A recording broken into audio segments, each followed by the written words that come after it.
जय श्री कृष्णा, जय श्री राम, जय श्री राधे राधे, जय श्री महाकाल। इस वीडियो में आपको श्रवण कराएंगे भगवती लक्ष्मी का समुद्र से प्रकट होना और इंद्र के द्वारा महालक्ष्मी का ध्यान तथा स्तवन किए जाने और पुनः अधिकार प्राप्त किए जाने का वर्णन।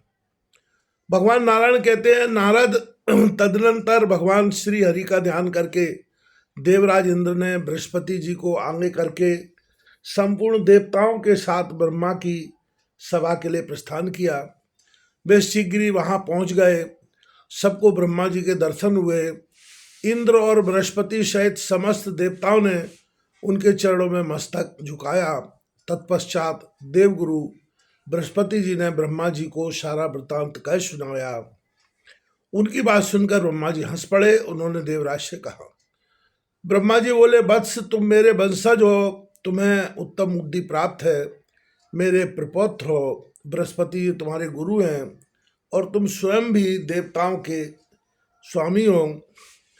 परम प्रतापी विष्णु भक्त दक्ष प्रजापति तुम्हारे पितामह हैं। भला जिसके तीनों कुल ऐसे पवित्र हों, वह शुद्ध पुरुष अहंकार क्यों करे? जिसकी माता परम पतिव्रता, पिता शुद्ध स्वरूप और मातामह एवं मातुल जितेंद्रिय हों, वह व्यक्ति अहंकार क्यों बन जाए?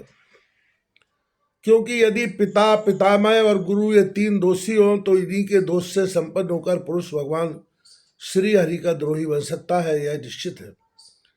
सर्वांतरात्मा भगवान श्री हरि संपूर्ण प्राणियों के शरीर में विराजमान रहते हैं।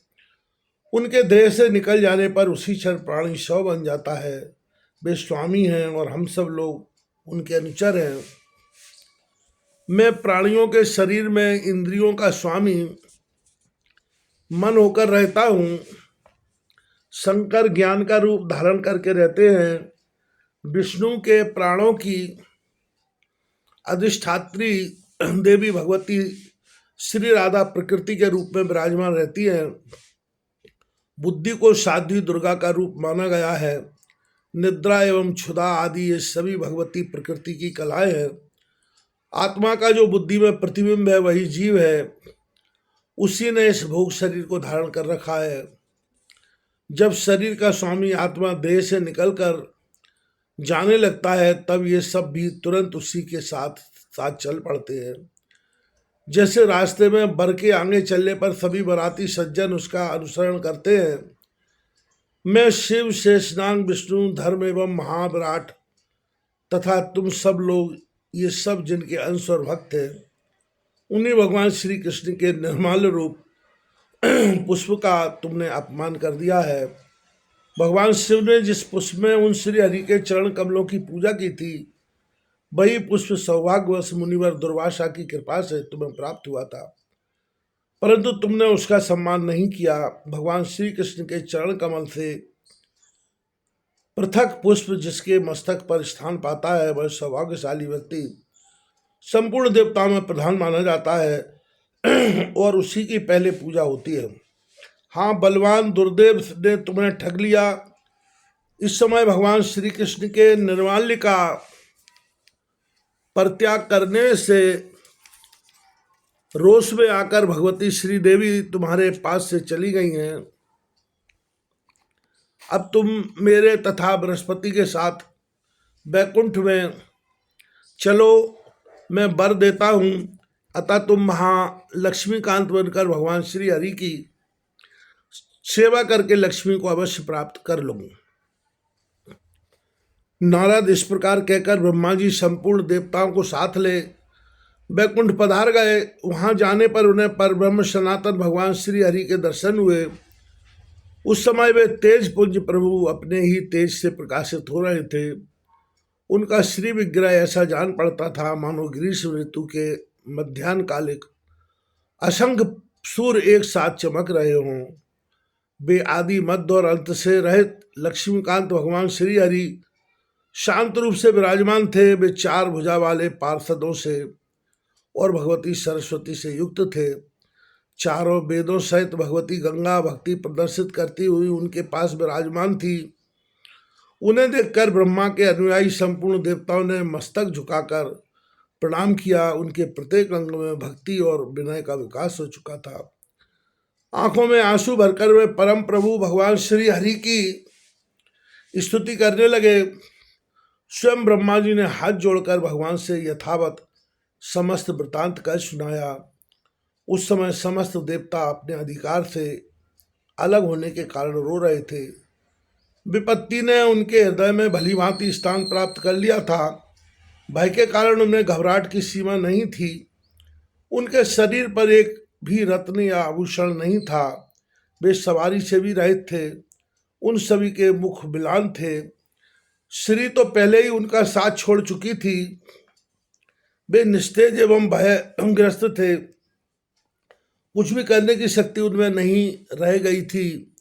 देवताओं को ऐसी दीन दशा में पड़े हुए देखकर भय को दूर करने वाले भगवान श्री हरि ने उनसे कहा। भगवान श्री हरि बोले, ब्रह्मन तथा देवताओं भय मत करो। मेरे रहते तुम लोगों को किस बात का भय है? मैं तुम्हें परम ऐश्वर्य को बढ़ाने वाली अचल लक्ष्मी प्रदान करूंगा। परंतु मैं कुछ समयोचित बात कहता हूँ, तुम लोग उस पर ध्यान दो। मेरे वचन हितकर, सत्य, सारभूत एवं परिणाम में सुखावह हैं। जैसे अखिल विश्व के संपूर्ण प्राणी निरंतर मेरे अधीन रहते हैं, वैसे ही मैं भी अपने भक्तों के अधीन हूँ। मैं अपनी इच्छा से कभी कुछ नहीं कर सकता। सदा मेरे भजन चिंतन में लगे रहने वाला निरंकुश भक्त जिस पर रुष्ट हो जाता है, उसके घर लक्ष्मी सहित में नहीं ठहर सकता। यह बिल्कुल निश्चित है। मुनिवर दुर्वासा महाभाग शंकर के अंश एवं वैष्णव पुरुष है। उनके हृदय में मेरे प्रति अटूट श्रद्धा भी है। उन्होंने तुम्हें शाप दे दिया है, अतएव तुम्हारे घर से लक्ष्मी सहित मैं चला आया हूँ। क्योंकि जहाँ शंख ध्वनि नहीं होती, तुलसी का निवास नहीं रहता, शंकर की पूजा नहीं होती तथा विप्रों को भोजन नहीं कराया जाता, वहाँ लक्ष्मी नहीं रहती। ब्रह्मन तथा देवताओं जिस स्थान पर मेरे भक्तों की निंदा होती है, वहाँ रहने वाली महालक्ष्मी के मन में अपार क्रोध उत्पन्न हो जाता है। अतः वे उस स्थान को छोड़कर चल देती हैं। जो मेरी उपासना नहीं करता तथा एकादशी और जन्माष्टमी के दिन अन्न खाता है, उस मूर्ख व्यक्ति के घर से भी लक्ष्मी चली जाती है। जो मेरे नाम का तथा अपनी कन्या का विक्रय करता है एवं जहाँ अतिथि भोजन नहीं पाता, उस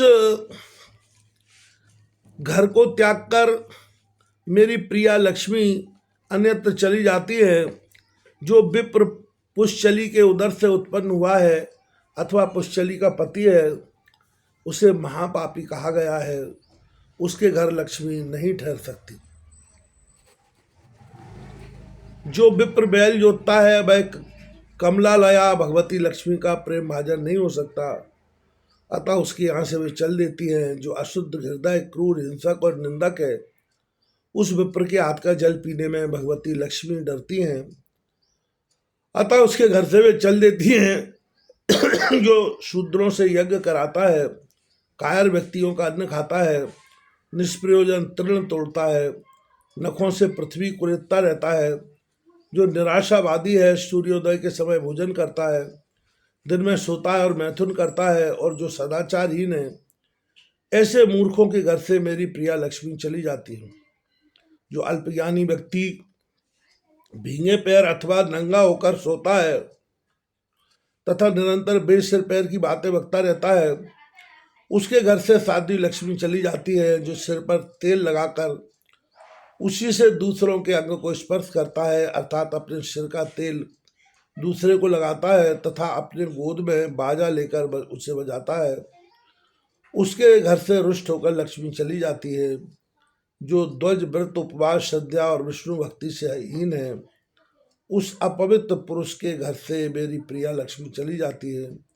जो विप्रों की निंदा तथा उनसे द्वेष करता है, जीवों की सदा हिंसा करता है और दया रहित है, उसके घर से जगत जननी लक्ष्मी चली जाती है। जिस स्थान पर भगवान श्री हरि की चर्चा होती है और उनके गुणों का कीर्तन होता है, वहीं पर संपूर्ण मंगलों को भी मंगल प्रदान करने वाली भगवती लक्ष्मी निवास करती हैं। पितामह जहाँ भगवान श्री कृष्ण का तथा उनके भक्तों का यश गाया जाता है, वहीं उनकी प्राण प्रिया भगवती लक्ष्मी सदा विराजती हैं। जहाँ शंख ध्वनि होती है तथा शंख, शालग्राम, तुलसी इनका निवास रहता है एवं उनकी सेवा, वंदना और ध्यान होता है, माँ लक्ष्मी सदा विद्यमान रहती हैं। जहाँ शिवलिंग की पूजा और पवित्र कीर्तन तथा दुर्गा पूजन एवं कीर्तन होता है, वहाँ कमलालया लक्ष्मी निवास करती हैं। जहाँ विप्रों की सेवा होती है, उन्हें उत्तम पदार्थ भोजन कराए जाते हैं तथा संपूर्ण देवताओं का अर्चन होता है, वहाँ पद्ममुखी शादी लक्ष्मी विराजती हैं। नारद रमापति भगवान श्री हरि के संपूर्ण देवताओं से यह कहकर श्री लक्ष्मी जी ने कहा, देवी तुम अपनी कला से क्षीर समुद्र के यहाँ जाकर जन्म धारण करना स्वीकार कर लो। इस प्रकार लक्ष्मी से कहने के पश्चात उन जगत प्रभु ने पुनः ब्रह्मा से कहा, पद्मज तुम समुद्र का मंथन करो, उससे लक्ष्मी प्रकट होंगी, तब उन्हें देवताओं को सौंप देना। मुने यों अपना प्रवचन समाप्त करके कमलकांत भगवान श्री हरि अंतापुर में चले गए। देवता उसी क्षण क्षीर सागर की ओर चल पड़े। वहाँ सभी देवता और दानव एकत्रित हुए। मंद्राचल पर्वत को, मंथन काष्ठ, कच्छप को, पात्र तथा शेषनाग को मंथन की रस्सी बनाकर वे क्षीर समुद्र को मथने लगे। फलस्वरूप धन्वंतरी, वैद्य, अमृत, उच्च सेवा घोड़ा, विविध रत्न, हाथियों में रत्न ऐरावत, लक्ष्मी, सुदर्शन चक्र तथा बनमाला ये अमूल्य पदार्थ उन्हें प्राप्त हुए। मुने उस समय भगवान विष्णु में अपार श्रद्धा रखने वाली साध्वी श्री लक्ष्मी ने क्षीर साई सर्वेश्वर श्री हरि के गले में बनमाला पहना दी। फिर देवता ब्रह्मा और शंकर के पूजा एवं स्तवन करने पर उन्होंने देवताओं के भवन पर केवल दृष्टि फैला दी। इतने में ही देवताओं ने दुर्वासा मुनि के शाप से मुक्त होकर दैत्यों के हाथ में गए हुए अपने राज्य को प्राप्त कर लिया। नारद एवं महालक्ष्मी की कृपा से वर पाकर वे परम सुखी हो गए। इस प्रकार महालक्ष्मी का संपूर्ण श्रेष्ठ उपाख्यान मैंने बतला दिया। इस सारभूत उपाख्यान के प्रभाव से समस्त सुख प्राप्त हो जाता है। अब पुनः तुम क्या सुनना चाहते हो? नारद जी ने कहा, प्रभु मैं भगवान श्री हरि का मंगलमय गुणानुवर्तन, उत्तम ज्ञान तथा भगवती लक्ष्मी का अविष्ट उपाख्यान सुन चुका। अब आप ध्यान और स्तोत्र का प्रसंग बताने की कृपा करें। भगवान नारायण कहते हैं, नारद प्राचीन समय की बात है। देवराज इंद्र ने क्षीर समुद्र के तट पर तीर्थों में स्नान किया। 2 स्वच्छ वस्त्र पहने, एक कलश स्थापित किया और 6 देवताओं की पूजा की। वे 6 देवता हैं गणेश, सूर्य, अग्नि, विष्णु, शिव और दुर्गा। इन देवताओं की गंध, पुष्प आदि उपचारों से भक्तिपूर्वक भलीभांति पूजा करने के पश्चात इंद्र ने परम ऐश्वर्य स्वरूपी भगवती महालक्ष्मी का आवाहन किया। अपने पुरोहित बृहस्पति तथा ब्रह्मा जी के बताए अनुसार पूजा संपन्न की। मुने उस समय उस पवित्र देश में अनेक मुनिगण, विप्र समाज, गुरुदेव श्री हरि, देव वृंद तथा आनंदमय ज्ञान स्वरूप भगवान शंकर विराजमान थे।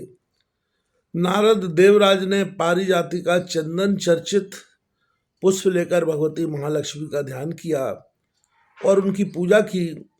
पूर्व काल में भगवान श्री हरि ने ब्रह्मा जी को जो ध्यान बतलाया था, उसी शाम वेदोक्त ध्यान से इंद्र ने भगवती का चिंतन किया। मैं वह ध्यान तुम्हें बताता हूँ, सुनो। परम पूज्या भगवती महालक्ष्मी सहस्त्र दल वाले कमल की कर्णिकाओं पर विराजमान है। इनकी उत्तम कांति शरद पूर्णिमा के करोड़ों चंद्रमाओं की शोभा को हरण कर लेती है। ये परम साध्वी देवी स्वयं अपने तेज से प्रकाशित हो रही हैं। इन परम मनोहर देवी का दर्शन पाकर मन आनंद से खिल उठता है। ये मूर्तिमती होकर संतप्त सुवर्ण की शोभा को धारण किए हुए हैं। रत्नमय आभूषण इनकी छवि बढ़ा रहे हैं। इन्होंने पीताम्बर पहन रखा है। इन प्रसन्न बदन वाली भगवती महालक्ष्मी के मुख पर मुस्कान छा रही है। ये सदा युवावस्था से संपन्न रहती हैं। इनकी कृपा से संपूर्ण संपत्तियां सुलभ हो जाती हैं। ऐसी कल्याण स्वरूपनी भगवती महालक्ष्मी की मैं उपासना करता हूँ। आगे कहते हैं, श्रवण कीजिएगा। नारद इस प्रकार ध्यान करके ब्रह्मा जी के आज्ञानुसार 16 प्रकार के उपचारों से देवराज इंद्र ने असंख्य गुणों वाली उन भगवती महालक्ष्मी की पूजा की। प्रत्येक वस्तु को भक्तिपूर्वक मंत्र पढ़ते हुए विधि के साथ समर्पण किया। अनेक प्रकार की उत्तम वस्तुएं प्रचुर मात्रा में उपस्थित की। पूजा के मंत्र इस प्रकार हैं। भगवती महालक्ष्मी जो अमूल्य रत्नों का सार है तथा विश्वकर्मा जिसके निर्माता है, ऐसा यह विचित्र आसन स्वीकार कीजिए।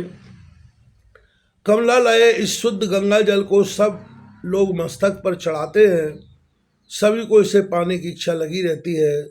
पाप रूपी ईंधन को जलाने के लिए यह अग्नि स्वरूप है। आप इसे पाद्य रूप में स्वीकार करें। पद्मवासिनी शंख में पुष्प, चंदन, दूर्वा आदि श्रेष्ठ वस्तुएं तथा गंगा जल रखकर अर्ध प्रस्तुत है। इसे ग्रहण कीजिए। श्री हरिप्रिय यह उत्तम गंध वाले पुष्पों से सुवासित तैल तथा सुगंधपूर्ण आमल की चूर्ण शरीर की सुंदरता बढ़ाने का परम साधन है। आप इस स्नानोपयोगी वस्तु को स्वीकार करें। देवी इन कपास तथा रेशम के सूत्र से बने हुए वस्त्रों को आप ग्रहण कीजिए। देवी यह भूषण रत्न और सुवर्ण का विकृत रूप है। इसे धारण करने से शरीर की शोभा अतिशय बढ़ जाती है। यह संपूर्ण सुंदरता का परम कारण है। पहनते ही निखर उठती है। अतः परम सुशोभित होने के लिए आप इसे ग्रहण कीजिए। श्री कृष्णकांते वृक्ष का रस सूखकर इस रूप में परिणत हो गया है। इसमें सुगंधित द्रव्य मिला दिए गए हैं। ऐसा यह पवित्र धूप स्वीकार कीजिए। देवी सुखदायी एवं सुगंध युक्त यह चंदन सेवा में समर्पित है, स्वीकार करें। सुरेश्वरी जो जगत के लिए चक्षु स्वरूप है, जिसके सामने अंधकार टिक नहीं सकता तथा जो सुख स्वरूप है, ऐसे इस प्रज्वलित दीप को स्वीकार कीजिए। देवी यह नाना प्रकार का उपहार स्वरूप नैवेद्य अत्यंत स्वादिष्ट है। इसमें विविध रस भरे हैं, स्वीकार कीजिए। देवी अन्न को ब्रह्म स्वरूप माना गया है। प्राण की रक्षा इसी पर निर्भर है। तुष्टि और पुष्टि प्रदान करना इसका सहज गुण है। आप इसे ग्रहण कीजिए। माँ लक्ष्मी यह उत्तम पकवान चीनी और घृत से युक्त एवं अघनी चावल से तैयार है। इसे आप स्वीकार कीजिए। देवी शर्करा और घृत में सिद्ध किया हुआ परम मनोहर एवं स्वादिष्ट स्वस्तिक नामक नैवेद्य है। इसे आपकी सेवा में समर्पित किया है, स्वीकार करें। अच्युत प्रिय ये अनेक प्रकार के सुंदर पके हुए फल हैं तथा सुरभि गौ के स्तन से निकला हुआ मृत्युलोक के लिए अमृत स्वरूप परम सुस्वादु दुग्ध है। इन पदार्थों को ग्रहण कीजिए। देवी ईख के स्वाद भरे रस को अग्नि पर पकाकर बनाया गया यह गुड़ है, इसे स्वीकार कीजिए। देवी जो गेहूं आदि के चूर्ण से तैयार किया हुआ यह मिष्ठान है, गुड़ और घृत के साथ अग्नि पर यह सिद्ध किया गया है, इसे आप स्वीकार करें। धान्य के चूर्ण से बनाए गए स्वस्तिक आदि चिन्हों से युक्त इस पकवान को भक्तिपूर्वक आपकी सेवा में समर्पित किया है, स्वीकार कीजिए। कमले शीतल वायु प्रदान करने वाला यह व्यंजन तथा स्वच्छ चबर उष्ण काल के लिए परम सुखदायी है, इसे ग्रहण कीजिए। यह उत्तम तांबूल, कर्पूर आदि सुगंधित वस्तुओं से सुवासित एवं जिह्वा को स्फूर्ति प्रदान करने वाला है, इसे आप स्वीकार कीजिए। देवी प्यास को शांत करने वाला अत्यंत शीतल सुवासित एवं जगत के लिए जीवन स्वरूप यह जल स्वीकार कीजिए। देवी विविध ऋतुओं के पुष्पों से गुथी गई असीम शोभा की आश्रय तथा देवराज के लिए भी परम प्रिय इस माला को स्वीकार करें। यह शुद्धि प्रदान करने वाला, समस्त मंगलों का भी मंगल, सुगंधित वस्तुओं से संपन्न दिव्य चंदन आपकी सेवा में समर्पित है, स्वीकार कीजिए। कृष्ण कांते, यह पवित्र तीर्थ जल स्वयं शुद्ध तथा अन्न को भी सदा शुद्ध करने वाला है। इसे आप आचमन के रूप में स्वीकार करें। देवी, यह अमूल रत्नों से बनी हुई सुंदर सैया वस्त्र और आभूषणों से सजाई गई है, पुष्प और चंदन से चर्चित है, इसे आप स्वीकार करें। देवी, यही नहीं किंतु पृथ्वी पर जितने भी अपूर्व द्रव्य शरीर को सजाने के लिए परम उपयोगी है, वे दुर्लभ वस्तुएं भी आपकी सेवा में प्रस्तुत हैं, इन्हें स्वीकार करें। मुने, देवराज इंद्र ने इस सूत्ररूप मंत्र को पढ़कर भगवती महालक्ष्मी को उपर्युक्त द्रव्य समर्पण करने के पश्चात भक्ति पूर्वक विधि सहित उनके मूल मंत्र का 10 लाख जप किया, जिसके फलस्वरूप उन्हें मंत्र सिद्धि प्राप्त हो गई। यह मूल मंत्र सभी के लिए कल्प वृक्ष के समान है। ब्रह्मा जी की कृपा से यह उन्हें प्राप्त हुआ था। पूर्व में श्री बीज, श्रीम, माया बीज, हीम, काम बीज, क्लीम और वाणी बीज एम का प्रयोग करके कमल वासनी इस शब्द के अंत में ऋ विभक्ति लगाने पर अंत में स्वाहा शब्द जोड़ दिया जाए। ओम श्रीम हीम क्लीम ये कमल वासिन्य स्वाहा, यही इस मंत्र राज का स्वरूप है। कुबेर ने इसी मंत्र से भगवती महालक्ष्मी की आराधना करके परम ऐश्वर्य प्राप्त किया है। इसी मंत्र के प्रभाव से दक्ष सावर्णी मनु को राजाधिराज की पदवी प्राप्त हुई है तथा मंगल 7 द्वीपों के राजा हुए हैं। नारद, प्रियव्रत, उत्तानपाद तथा राजा केदार, इन सिद्ध पुरुषों को राजेंद्र कहलाने का सौभाग्य इसी मंत्र ने दिया है।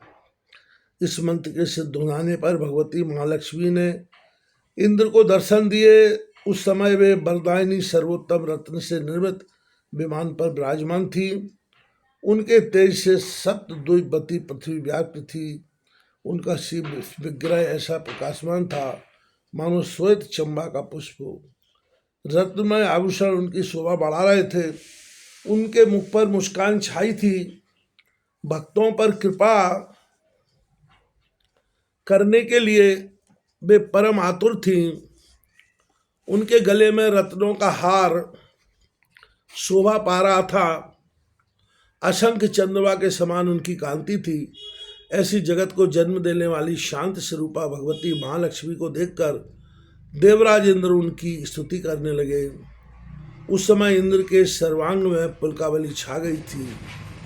उनके नेत्र आनंद के आंसुओं से पूर्ण थे और उनकी अंजलि बनी थी। ब्रह्मा जी की कृपा से संपूर्ण अभिष्ट प्रदान करने वाला वैदिक स्तोत्रराज उन्हें स्मरण था। इसी को पढ़कर उन्होंने स्तुति आरंभ की। देवराज इंद्र बोले, भगवती कमल वासिनी को नमस्कार है। देवी कमल नारायणी को बार बार नमस्कार है। कृष्ण प्रिय भगवती महालक्ष्मी को निरंतर अनेक्षा नमस्कार है। कमल के पत्र के समान नेत्र वाली कमल मुखी भगवती महालक्ष्मी को नमस्कार है। पद्मासन, पद्मिनी एवं वैष्णवी नाम से शोभा पाने वाली भगवती महालक्ष्मी को बार बार नमस्कार है। सर्व संपत्ति स्वरूपिणी सर्वाराध्या देवी को नमस्कार है। भगवान श्री हरि में भक्ति उत्पन्न कराने वाली तथा हर्ष प्रदान करने में परम कुशल देवी को बार बार नमस्कार है। रत्न पद में शोभने तुम भगवान श्री कृष्ण के वक्ष स्थल पर विराजमान होकर कार्य की व्यवस्था करती हो। तुम्हारा स्वरूप चंद्रमा के समान सुंदर है। तुम्हें मैं बार बार प्रणाम करता हूँ। संपूर्ण संपत्ति की अधिष्ठात्री महादेवी के लिए बार बार नमस्कार है। वृद्धि स्वरूपा एवं वृद्धि प्रदा भगवती के लिए अनेक प्रणाम है। देवी तुम वैकुंठ में महालक्ष्मी, क्षीर समुद्र के यहाँ लक्ष्मी, राजाओं के भवन में राज्य लक्ष्मी, इंद्र के स्वर्ग में स्वर्ग लक्ष्मी, गृहस्थों के घर गृह लक्ष्मी एवं गृह देवता, सागर के यहाँ सुरभि और यज्ञ के पास दक्षिणा के रूप में विराजमान रहती हो। तुम देवताओं की माता अदिति हो। तुम्हें कमला और कमला लया कहा जाता है। हब प्रदान करते समय स्वाहा और कब प्रदान करने के अवसर पर स्वधा का जो उच्चारण होता है वह तुम्हारा ही नाम है। सबको धारण करने वाली विष्णुमयी पृथ्वी तुम्ही हो।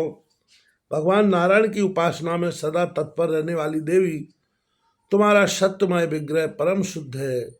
तुम्हारे में क्रोध और हिंसा को किंचित मात्र भी स्थान नहीं है। तुम्हें वरदा, शारदा, शुभा, परमार्थदा एवं हरिदास्य प्रदा कहते हैं। तुम्हारी अनुपस्थिति में सारा जगत निष्ठत होकर भस्मीभूत हो जाता है। तुम्हारे ना रहने से अखिल विश्व के प्राण रहते हुए भी मृतक जैसी स्थिति हो जाती है। तुम संपूर्ण प्राणियों की चेष्टा माता हो। सबके बांधव रूप में तुम्हारा ही पधारना हुआ है। तुम्हारी ही कृपा से धर्म, अर्थ, काम और मोक्ष प्राप्त होते हैं। जिस प्रकार बचपन में दूध मोहे बच्चों के लिए माता है, वैसे ही तुम अखिल जगत की जननी होकर सबकी सभी अभिलाषाएं पूर्ण किया करती हो। स्तनपायी बालक माता के न रहने पर भाग्यवश भी जो भी जी भी सकता है, परंतु तुम्हारे बिना कोई भी नहीं जी सकता, यह बिल्कुल निश्चित है। अम्ब के सदा प्रसन्न रहना तुम्हारा स्वाभाविक गुण है, अतः मुझ पर प्रसन्न हो जाओ। सनातनी मेरा राज्य शत्रुओं के हाथ में चला गया है। तुम्हारी कृपा से वह मुझे पुनः प्राप्त हो जाए। हरिप्रिय, मुझे जब तक तुम्हारा दर्शन नहीं मिला था तभी तक मैं बंधुहीन, भिक्षुक तथा संपूर्ण संपत्तियों से शून्य था, किंतु अब तो मुझे ज्ञान, धर्म, अखिल अविष्ट सौभाग्य, प्रभाव, प्रताप, सर्वाधिकार, परम ऐश्वर्य, पराक्रम तथा युद्ध में विजय प्राप्त होना ही चाहिए। नारद इस प्रकार कहकर संपूर्ण देवताओं के साथ देवराज इंद्र ने मस्तक झुकाकर भगवती महालक्ष्मी को बार बार प्रणाम किया। उस समय उनकी आंखों में प्रेमानंद के आंसू भरे थे। देवताओं के कल्याणार्थ ब्रह्मा, शंकर, शेषनाग, धर्म तथा केशव, इन सभी महानुभावों ने भगवती महालक्ष्मी से प्रार्थना की। तब उस देव सभा में शोभा पाने वाली भगवती प्रसन्न हो गई। उन्होंने देवताओं को वर दिया और भगवान श्री कृष्ण को मनोहर पुष्पमाला समर्पण की। सभी देवता अपने अपने स्थान पर चले गए। स्वयं भगवती महालक्ष्मी क्षीरसाई भगवान श्री हरि के स्थान पर प्रसन्नतापूर्वक पधार रही।